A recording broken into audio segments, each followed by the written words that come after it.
All right, y'all, I have some news for you. Maybe you already know, but Jonathan Majors is one fine ass man. Jonathan Majors fine as hell. I'm watching it for the plot, and the plot is his biceps. Let's get into it.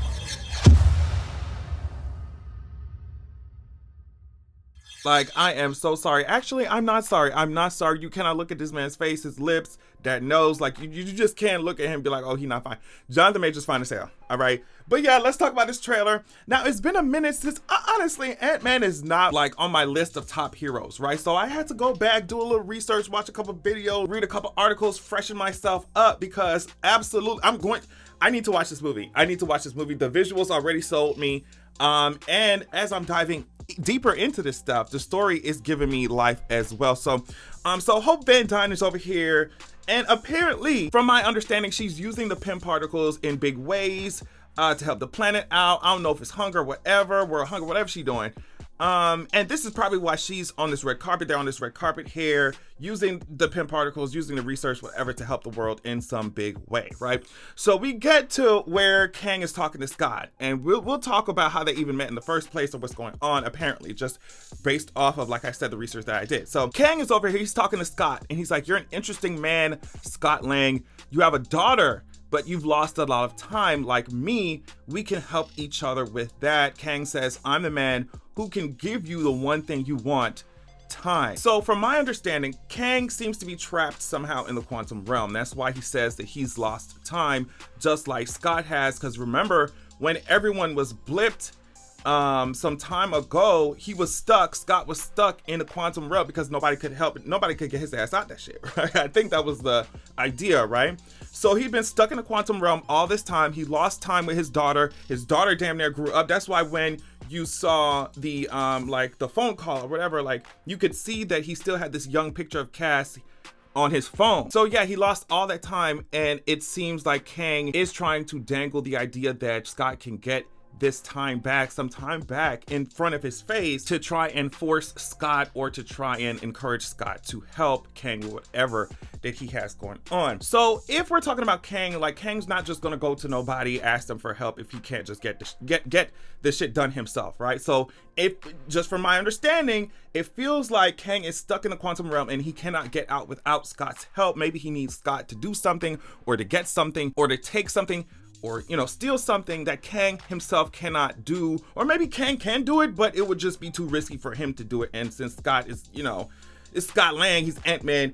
If you can go into the quantum realm just like my ass is here, maybe you can do something, get something that I'm not willing to get, or I can't get, right? That's what it seems. Remember from the first trailer, Janet Van Dyne created some device that sends signals out into the quantum realm. Someone or something hears it. Obviously that's Kang, and suddenly the entire Lang / Van Dyne family is sucked down into worlds that they've never explored before. That's where they meet Kang, Jonathan Majors, a vastly powerful being who's established a power base of his own, blah, blah, blah. Now, Scott is warned.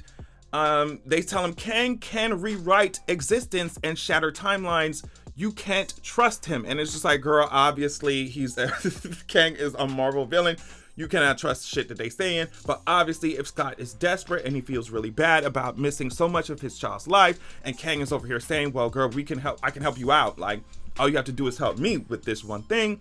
Of course, that might make Scott think that this guy's gonna help me out. This guy's great. Because in the trailer, you can hear Scott saying, I don't care who this guy is, I've lost so much, he can give us a second chance, or something like that he was saying. I don't think that this partnership or whatever it is going to last for much of the movie, because we're gonna see, Scott's gonna see right through that shit, because Kang immediately after that says, let me make this easy for you. You can bring me what I need, or everything you call a life will end. So I'm sure Scott's gonna realize this shit really quickly, that he's in too deep with this motherfucker. Like, Kang is trying to trick him. If they're telling us in the trailer that Scott got betrayed, it's just, I don't think that this quote unquote partnership is gonna last much longer, because in the trailer it literally said, you literally hear Scott saying, oh, we had a deal. It's like, yeah, you made a deal with a Marvel villain, girl. Like, what did you What did you think was gonna happen, babes? What did you think was gonna happen? Okay, let's nerd out a little bit more because I absolutely love seeing Kang release those energy beams.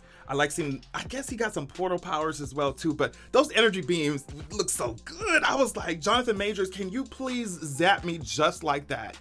I don't care if you have to use the taser, Jonathan Majors. I don't care what you have to use. Zap me just like, I don't deserve peace and quiet. I don't deserve it. Give me the pain that I'm asking for. But anyway, I wanted to read this from the direct about Kang's powers, at least in the MCU versus the comics, right? So in Marvel Comics, Kang does not actually have any superpowers to brag about. We all know that. I feel like he uses technology from the future to grant him his abilities, notably a suit of armor with intense power. Perhaps, like his comic counterpart, Kang can do more than just, quote, rewrite existence and shatter timeline. The suit gives Kang time powers, energy blasts, weapons, communication, and more, and that is just in the comics. Who knows what more MCU Kang could have that is unique from his source material. So that's one thing I cannot wait to see. Like the article just said, we know that Kang himself does not have any superpowers like that, but because he's able to travel through time, he's able to use that use this suit to give himself all this power. So it's gonna be fun to see. It's gonna be fun to see on screen. And like I said, the visuals look like they're absolutely gonna knock my wig off. Okay, so I can't wait. Also, I like how they made his mask kind of appear, like just the manifestation of his mask and how the blue over his face goes away when he's trying to really get in your face and talk. You see what I'm saying? Ooh, Jonathan Majors, that's my man. That's my man. I'm so sorry. Actually, I'm not. Like I said, I'm not. That's my man. All right, so let's talk about Cassie really quickly. It would be very surprising if Kang does not try to hold Cassie hostage or something, or do something when it comes to Cassie that would really piss off Scott Lang, just to, you know, keep encouraging Scott to do his bidding, to do Kang's bidding. But Cassie, apparently, especially if you're talking about what's going on in the comics, Cassie wants to be a scientist, or at this point is one, you know, taking after her father. Since Endgame, she'd been looking through Hank's research, just research on PIM particles in general. Apparently found a way to make this device, this quantum signaling device, and maybe Kang realizes where they are because of that shit and drags them all into the quantum realm. So I just can't wait to see. First of all, I can't wait to see Cassie, period. But I also can't wait to see how they're going to set up the Young Avengers. I think they need to continue getting us excited for that shit. You see what I'm saying? So I can't wait to see that. Now, we also saw MODOK. Right, so MODOK apparently is Darren Cross. Remember Darren Cross / Yellow Jacket from the previous movie? If your memory doesn't recall his alleged death, Darren Cross became the Yellow Jacket, put on a suit and everything, and he tried to kill Lang and his family, but he was eventually shrunken down to a subatomic level after their battle. So if you're talking about the fact, if we're guessing that Kang is already stuck in the quantum realm and y'all have shrunken down Darren Cross to a subatomic level, maybe Kang could have found Darren Cross in the quantum realm, turned him into MODOK somehow, and now he's just, you know, his little henchman or something like that. I don't know. Tell me what you think is going on with that MODOK. I feel like a lot of people kind of figured that MODOK was going to show up in some kind of way, but the theories were swirling. I think the Darren Cross theory was one of the strongest ones, one of the most popular ones, so I'm sure a lot of fans are happy to see that. Now, people are saying that this entire construct here might be Chronopolis. If so, the concept would be changed a little bit from the comics, but let me read to you what Marvel says about Chronopolis in general. So Chronopolis was the time-spanning stronghold of Kang. The city-state was located on the outskirts of timeless limbo, existing in half limbo and half in reality. The city was circular in shape and covered by a huge transparent dome. It contained access points to all of the time eras that Kang had conquered or was in the process of conquering. All of the blocks that made up the city existed in their own time eras, and each encompassed the entire Earth as it existed in those time periods. Travel between blocks was usually only possible via portals, and if you didn't know what the portals were, you'd be doomed to wander around in that subsection of the city forever. The most important component of the city was the Heart of Forever, a trans-chronal engine that enabled Chronopolis to exist in every branch of the time stream simultaneously.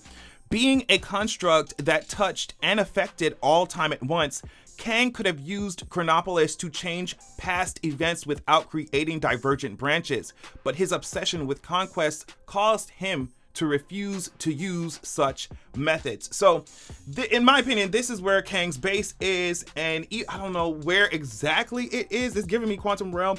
Obviously, like I said, it differs, or where it is, how it operates might differ a little bit from the comics, but this is where his base is. Might be where his armies and stuff are, where all of his power really resides, especially if this is where his time platform, or this is his time platform / time machine kind of thing as well. So I think that's a very important fact to consider when going into this movie. Also, you can see these like armies of Ant-Man, multiple Ant-Men, gathering together and reaching toward the time platform thing here.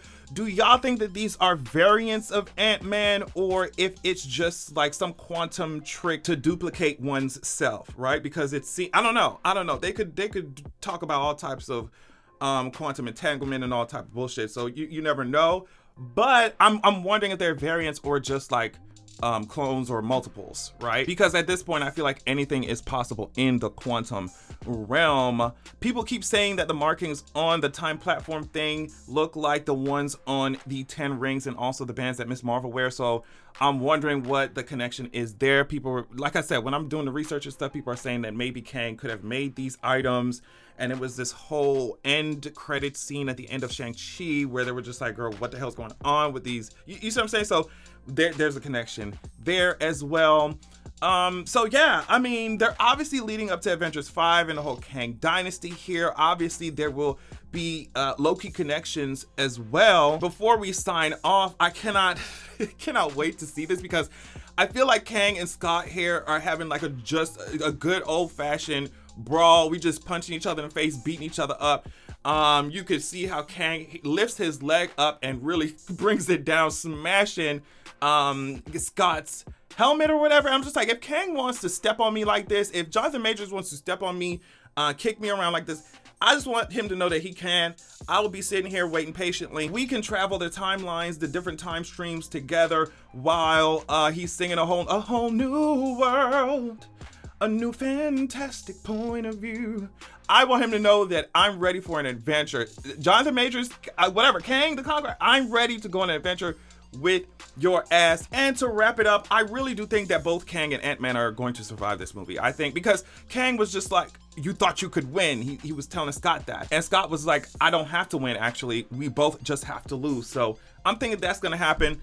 Something's gonna happen. Maybe they'll stop Kang for the purposes of this movie or slow down his plans or something like that. But I think Kang is gonna get away somehow, survive somehow, not be fully stopped, right? Ant-Man is going to survive somehow. And we're gonna move on to the next movie because I think they're just setting everything up, obviously. So yeah, that's the breakdown. I'm sure there's some stuff I missed. I'm absolutely sure. If you see some things I missed, just leave it in the comments. We can talk about it. But yeah, I don't know. It's so interesting because I really like Thor as a hero, or Thor's powers. I like, you know what I mean? But the movie didn't really gag me. The movie that just came out, the Thor movie that just came out, did not really get me up. And, I don't gravitate towards Ant-Man as a hero, but I feel like this movie will really, really wake me up. It just looks really cool. It looks really cool. So let me know what y'all think. Thank y'all so much for watching, and I'll check y'all out later. Peace.